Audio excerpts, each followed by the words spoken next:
পরিবারে কেউ দুর্বল থাকলে তাকে বোঝা মনে করবেন না প্লিজ।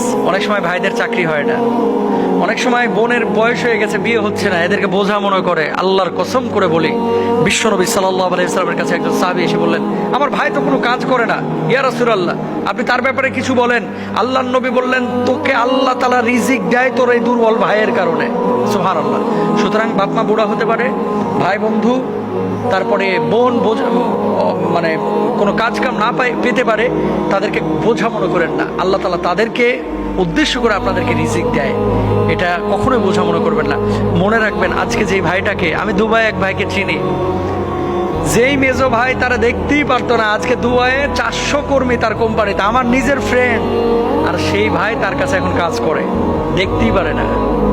ভাই, আমার এই মেজো ভাই আমার বহু জ্বালাইছে, আমার মেজো ভাই আমার 3-4টা বছর খুব কষ্ট দিছে, যখন আমি শূন্য ছিলাম, আজকে আমি হিরো, আমার ভাই জিরো। তো কালকে কি অবস্থা হবে আপনার ভাইয়ের আপনি জানেন না। সুতরাং এই পৃথিবীতে কাউকে খাটো চোখে দেখেন না, আল্লাহ বুঝদান করুক।